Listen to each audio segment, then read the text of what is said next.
Kalau orang tua ya kaget sekali ya dulu. Karena dulu kan pertama saya deket itu orang tua belum tahu ditenangin sama suaminya dulu tuh. Ketika ikut misalnya suatu ibadah minggu itu kayak ada nggak masuk aja di saya gitu kan.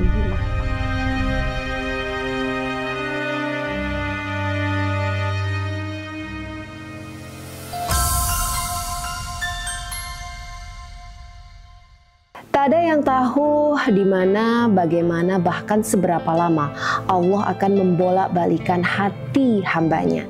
Bisa jadi mungkin sedetik atau bahkan mungkin bertahun-tahun seperti yang dialami oleh perempuan yang satu ini, Daniar, tamu kita hari ini, yang rela meninggalkan Islam demi sebuah pernikahan.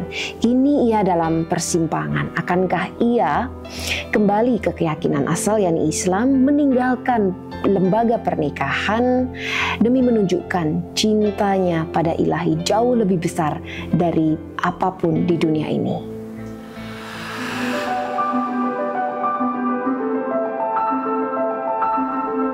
Mencintai manusia tanpa batas itu ternyata mustahil. Akhirnya yang tak berbatas itu adalah mencintai pencipta kita. Aku dulu menikah karena cinta yang terbatas itu. Ya, aku masih dilengkungi bahwa gelora cinta ini tidak akan pernah musnah. Bahkan aku rela meninggalkan tauhid alias keyakinanku pada Allah semata dan meyakini cinta pada manusia. Pria yang menurutku luar biasa adalah satu-satunya cinta yang tak akan pernah punya ujung. Namun seolah Allah lah yang justru selalu mengulurkan tangannya sejauh aku melangkah. Allah lah yang terus membisikkan padaku, kembalilah pada cintaku. Demikian. Selama 10 tahun, bahkan hingga aku memiliki anak, Allah terus menantiku di ujung senja bahwa hambanya yang hina ini suatu hari sebelum mati akan kembali. Kembali pada tauhid. Allah yang esa, tidak berputra dan tak pula diputrakan.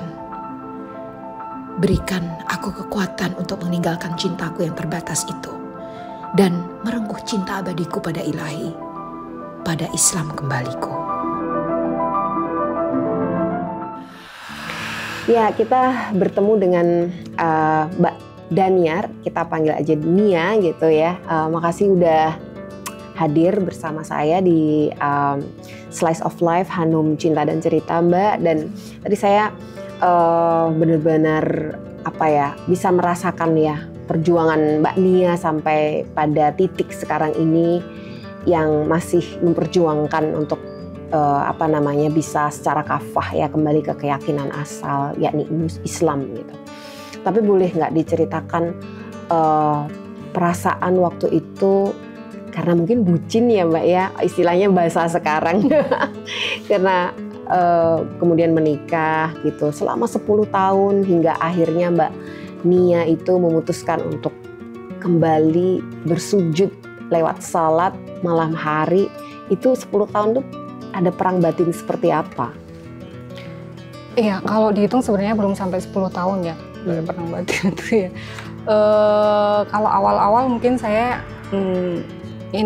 kalau awal mungkin saya dulu sebenarnya sempat ikut ke gereja itu agak hati saya agak memberontak sebenarnya dulu ya. Saya dulu pertama ingat ikut tuh dulu nangis, terus nggak tahu nangis karena apa seperti itu. Terus setelah itu nggak tahu ya saya merasa beberapa tahun itu nyaman ketika ikut beribadah dulu kan. Terus seperti itu. Terus ya di perjalanan itu seperti ada ganjalan-ganjalan ya, kayak misalnya tadi saya ngimpi nggak tahu kenapa tiba-tiba mimpi itu datang gitu.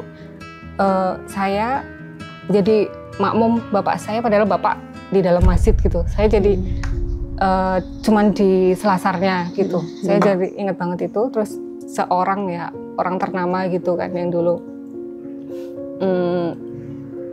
dia meninggal. Tapi dulu itu keluarga ada yang mempertanyakan ini akan secara apa. Nah, saya itu sempat kepikiran juga dulu. Pergaulan batin juga, tapi saat itu karena saya tipenya nggak bercerita ya, jadi saya pendem sendiri, udahlah. Dari dulu aja, udah bertahun-tahun. Tapi setelah itu, bertahun-tahun itu jadi kayak ada sesuatu yang mengganjal di pikiran saya. Terus saya sebenarnya ingat ya, karena saya dulu kan ya Muslim kan. Saya kayak ada perasaan juga, aku ngerti loh, aku kudu sholat tapi kok enggak.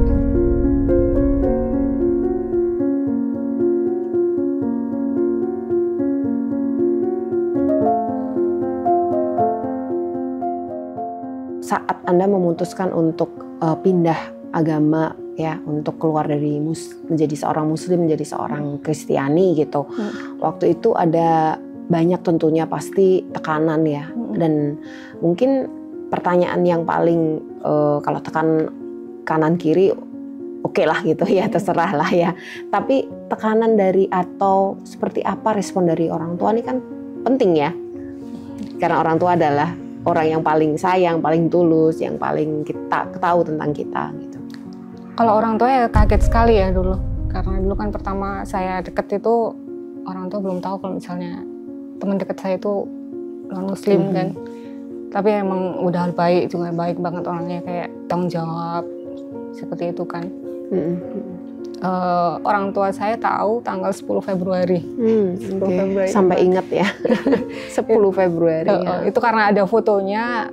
Ya dulu 10 Februari 10 tahun, hampir 10 tahun yang lalu berarti. 2009 lebih. Kayaknya. Wow, udah lama. 16 tahun yang lalu. Lupa saya. Pokoknya 2009 sepertinya. Itu jadi kayak nembung ke saya.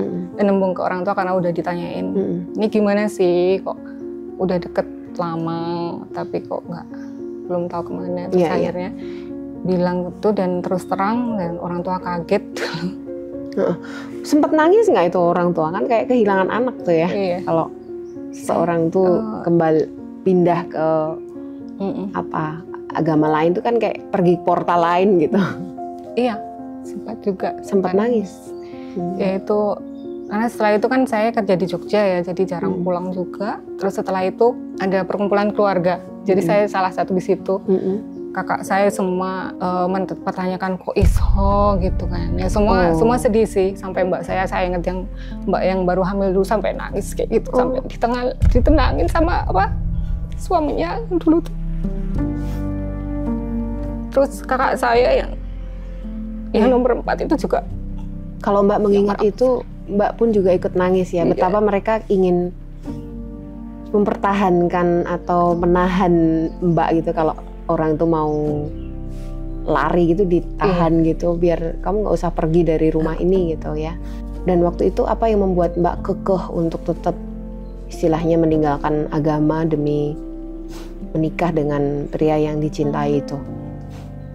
Atau mungkin nggak tahu ya, karena saya percaya Allah membolak-balikan hati itu ya.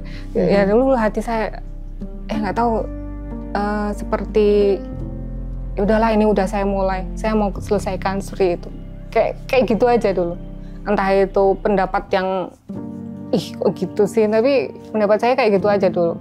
Pendapat yang gimana maksudnya? Iya itu, saya udah mulai kayak gini, ayolah keep forward gitulah. Jadi waktu itu meskipun ada semacam nasihat, saran, bahkan tekanan dari orang tua untuk memikirkan kembali pilihan yang sangat ekstrim itu gitu, itu mbak akhirnya tetap memilih karena pokoknya ya kesimpulannya mbak cinta, dan ya gimana pun ini laki-laki yang juga mencintai mbak gitu ya. Iya. Kan 2009 akhirnya kan kami menikah 2013 ya. Itu prosesnya panjang banget, itu emang bertahun-tahun itu. Oh jadi sejak tahun 2009 ke 2013 itu ada kayak pertentangan batin dalam keluarga ya? Iya.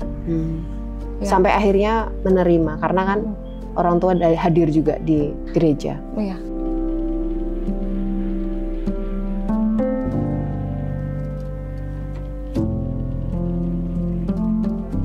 Waktu itu yang dirasakan, kan mbak mengucap sumpah dalam ikatan pernikahan ya, dalam bingkai agama Kristen, itu apa yang dirasakan? Ya dirasakan. Di sana melihat ada ibu, bapak, mbak yang katanya sempat menangis dan lain-lain. Iya. Kalau ya rasanya ya bukan yang gimana ya, bukan yang dalam banget gitu nggak sih, tapi ya sempat sedih juga karena pas waktu itu kan ada briefing di depan pintu gitu sama pendetanya. Ibu nangis ngelugruk gitu, aduh gini gitu kan.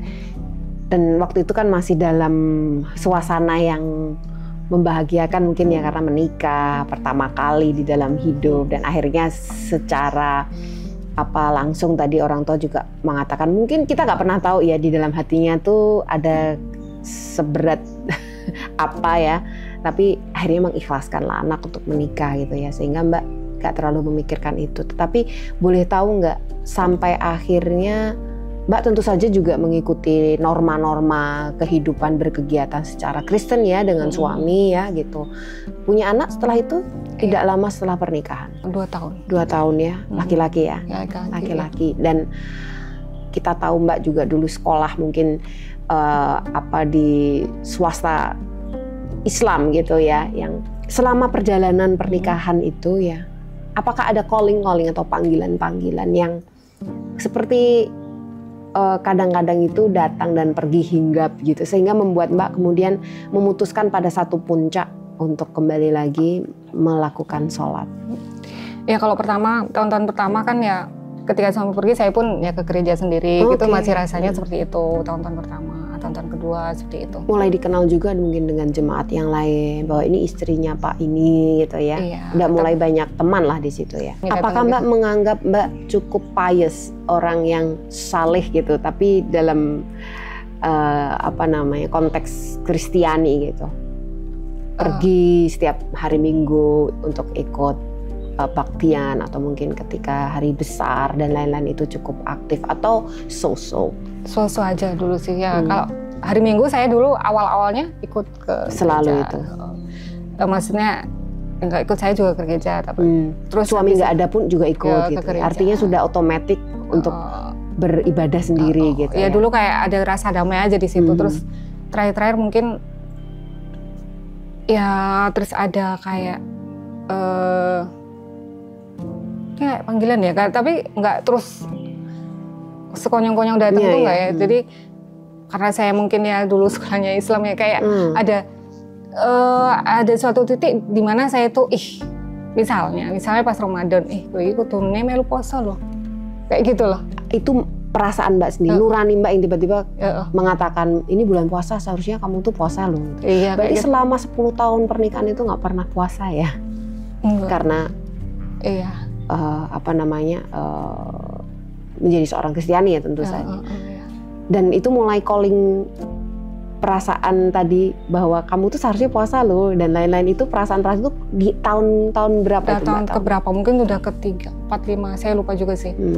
Terus mungkin saya juga ada suatu, pokoknya ada yang kurang serg gitu mungkin di rumah tangga ya. Terus saya hamil, terus anak saya lahirkan. Terus pertama ya masih kadang sama anak dulu ikut ke gereja gitu kan. Terus dulu sempat waktu kan kalau misalnya ke gereja itu umur 1 atau 2 itu udah diikutkan sekolah minggu ya. Dibaptis juga? Enggak, belum sempat dibaptis. Dan waktu itu kan ada disuruh ikut sekolah minggu, tapi ketika dia nggak mau, itu saya malah lego gitu loh. Ya berarti nggak usah ikut, mesinnya diajarin secara bukannya memaksa atau memotivasi, tapi malah ada perasaan, cercah perasaan. Alhamdulillah gitu ya. Ya dia keluar ya udah yuk keluar gitu, malah jajan atau apa seperti itu. Terus ya kayak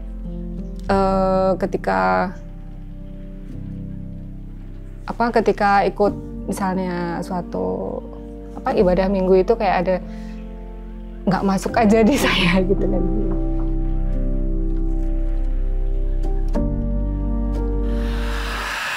Kalau kamu udah dewasa, seibu masih hidup nggak ya saya gitu kan. Terus itu langsung waktu itu saya ingat banget, waktu kelonan itu langsung saya bangun, saya wudhu, terus berjingkat ke kamar sebelah. Jadi saya cuma pakai selimut dulu, sholat pakai selimut. Terus saya ingat di pojokan syahadat, asyhadu alla ilaha illallah wa asyhadu anna Muhammadar Rasulullah, itu saat sholat.